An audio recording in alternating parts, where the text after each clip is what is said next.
What up is Marcus with Dynasty Football Dads, where we try to give you daily Dynasty content. So we are going to be going through Treylon Burks, one of the hottest names, one of the best names in the wide receiver class of 2022. Where do we compare him to other wide receivers in the NFL? Where do we have him in rookie drafts? And how high some of these scouts are comparing him to. I even saw one scout compare him to Mr. Megatron himself, Calvin Johnson. But let's go through Treylon Burks. He is out of Arkansas, 6'3", 225 pounds. When you have a physically, he looks like DK Metcalf type of wide receiver, it already attracts people without even knowing or looking at film. They just see him and go, wow, that looks like somebody that I want on my fantasy team. It's one of those things. If you have a skinny wide receiver that may not have those physically gifted stature and muscles and stuff, you might go, eh. But for the newbie, this is a guy that you just look at him and go, wow, he looks like a dominating presence. We're talking that kind of A.J. Brown, DK Metcalf type of body type. And you even saw them in those pictures. They just looked absolutely ripped. But 6'3", 225, where are we having him? But let's go through some stats here. He's a 3-year starter at Arkansas. His last season, he had 12 games, 66 catches for 1,104 yards, and 11 touchdowns. And this is in the SEC, where Arkansas was not a great team. And so what stood out for me for Treylon Burks is he did have a huge dominator rating. He was playing against, everybody knew Treylon Burks was the guy. You got to stop him. And they still had some issues stopping Treylon Burks. And so what do we see as his biggest strengths? He has a lot of them. Of course, being 6'3", 225 pounds is kind of a strength in its own size. He is a huge wide receiver, and he is hard to bring down. Yards after catch, you're talking about a guy that is going to be very, very difficult, especially for safeties and corners, the smaller players, to try to take him down at the next level. We're going to actually post a video right up here, and so you get to see this video, yards after catch. And so this is just one of the many examples where you get to see this little play where you're like, oh, okay, it's just a little crossing route. They have a hard time stopping him. And so I'm actually going to even show a second video here just so you guys have an idea of what you can actually see. This is just a little wide receiver screen, and boom, can't take him down, can't take him down. It's like, no one can take him down. It's A.J. Brown type. If you were to put A.J. Brown in an Arkansas 16 jersey, you'd probably see something similar. A.J. Brown is sometimes a physically imposing wide receiver. And so I see a lot of my mirrored images games, and they're both in a class that has been undervalued. A.J. Brown in 2019 was in an undervalued class where everyone was already looking at 2020, and a lot of people are already looking at 2023 like, we don't need anybody from 2022. Treylon Burks, you're making a mistake if you're already passing through him. He is one of the highest upsides. I'm talking about wide receiver 1 overall upside. And that's why a lot of people are comparing him to receivers that have been super successful. We're talking about A.J. Brown that I'm comparing him to. I've even seen DK Metcalf. I've seen all the way up into Calvin Johnson type territory. It'll be interesting to see where Treylon Burks goes. Some weaknesses. Well, first of all, let's go through one or two more strengths, and then we'll go through some weaknesses. One, contested catch. When you have a big-bodied receiver, I'm just going to show you a couple clips here. He is impossible sometimes to stop. That is the contested catch. We love seeing contested catches. We like separation a little bit better. We don't want him always being contested catch, because that is sometimes a concern when you have constantly those receivers on you. But, you look at it, a lot of times he's double, triple covered. So he's versus, let's just say an LSU or an Alabama, where you have all that coverage split, especially Alabama. They always have 2, 3, 4 wide receivers that it's hard. A lot of times it's one-on-one coverage. Treylon Burks, it was like the entire team focusing on him, and he still succeeded in the SEC. And so he, of course, he's strong, he's physically demanding, he's got a contested catch, he's yards after catch, yards after contact are really up there, and he's a dominator rating because he took a ton of his target share of that entire team. But where is his weaknesses? And where do we have him compared to Garrett Wilson and other NFL players? Because that's what you guys want to know, is where do I draft him in the upcoming draft, and where do I compare him to other wide receivers in the NFL? And so first of all, let's do some weaknesses, and then we'll go through that. The weaknesses is he did play out of the slot a ton more than other wide receivers. And so he, let's see, 67.4% of the time in 2022, he was in the slot. Now you're looking at, you want 75% or more above in the wide position. In the wide position, which means you have a quarter slice where you're supposed to be in the slot. And you look at other wide receivers like Jameson Williams and George Pickens and Drake London and all these other wide receivers, they're all primarily out of that wide X position. You're seeing Treylon Burks into the slot primarily.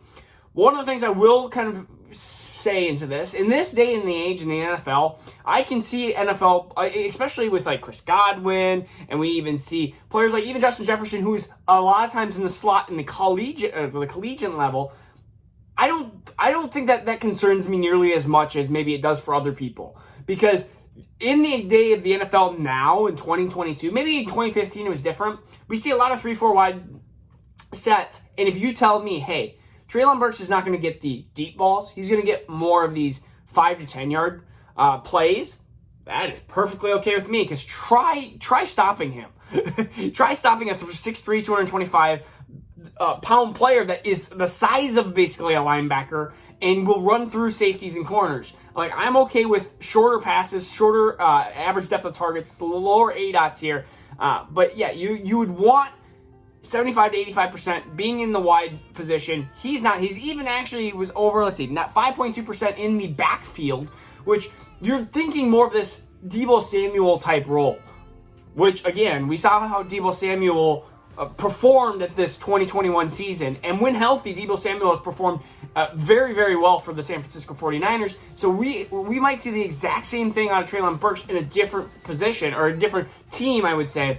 And so it'll be interesting to see where Treylon Burks' landing spot will go, but he is going to be a really dangerous weapon.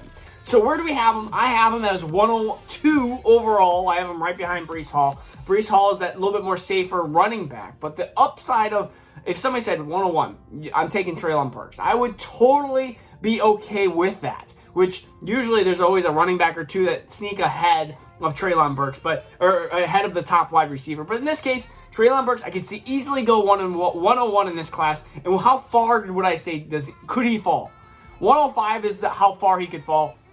If Isaiah Spiller, if Kenneth Walker go into really good situations, and let's say the combine and more analytics start coming out and we start getting more of these measurements and everything, we could see potentially those running backs get ahead. And the tie with Garrett Wilson, I have him slightly over Garrett Wilson by a sliver. That sliver could change. Maybe Garrett Wilson goes into a better situation and that teeters, kind of like the Devontae Smith Jamar Chase thing. Jamar Chase goes into a lot better position, and Devontae Smith not as much, and so that tips. And so instead of going 1A, 1B, they just flip to the other 1A, 1B.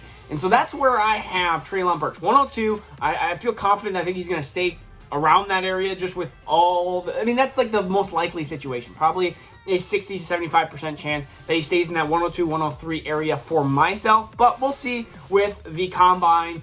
Hopefully they don't boycott it or anything like that.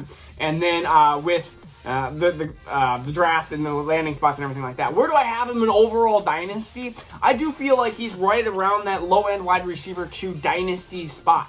If you told me, hey, I want Treylon Burks or Devontae Smith, I feel like that would be a pretty equal balance at this point. A low-end wide receiver 2. I still have him behind like a Chris Godwin, even that he tore his ACL and everything like that. And way behind like the Jalen Waddles and the Justin Jefferson, and even A.J. Brown and DK Metcalf. I have him behind that. I have him behind Terry McLaurin. I'd have him behind even T. Higgins, because T. Higgins, I think, is still a really solid receiver that's being undervalued, and I'm going to have to probably make a video on that.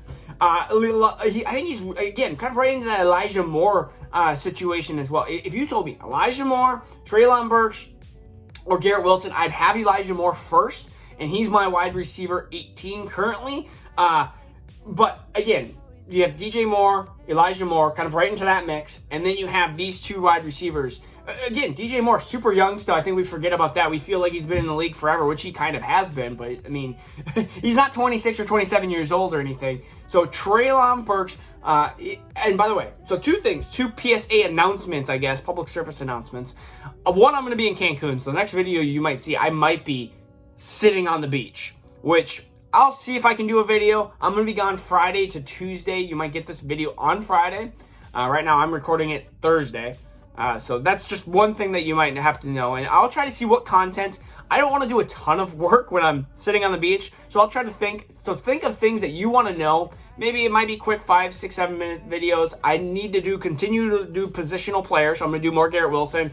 I'll do Kenneth Walker. I'll do some more of these individual players and questions about those. And I will do Dynasty startup stuff. I'll start maybe going round by that. Start getting into the Superflex round 1, round 2. What do they start looking like? Where do some of these rookies fit into some of that startup as well? That's all very, very important. As some of these landing spots hopefully start to filter in and we start figuring out these franchise tags and all that. So those are the two big things that are going to be up on the kind of horizon here for this channel. So we're going to be doing Dynasty. Oh, and I guess the other thing is we're going to be I've been working on these these rookie, I saw QB, it says 1 QB, but I have Superflex as well. We're going to be I'm working on these rankings. Really the first, I would say 15 are pretty easy, but 16 through 30 is tough. It's starting to get tough. So I might just put up my first top 30 once that is done. I'm at 20. I'm at 30. I thought it was at 28. I just scrolled down. I'm at 30. So I might post that here soon. I'll probably post that right when I post the video. I just got to do a couple little things here, a couple little altering things, but I'll probably do my top 30 for Dynasty rankings, and I'll put that on the Patreon, and I'll probably have to, maybe I'll do a top 50. Let's see, where am I at through that? Yeah, and I'll throw my top 50, and I'll put that also in the Dynasty, or in the Patreon for you Patreon supporters. And I think it's going to be the second one, whatever that is. So I think it's like the $5 one. If you want to support the channel, it helps. It does. I enjoy it. That if you want to be, and if we have enough Patreon supporters, so if you made it this far, you probably enjoy the channel, I would assume.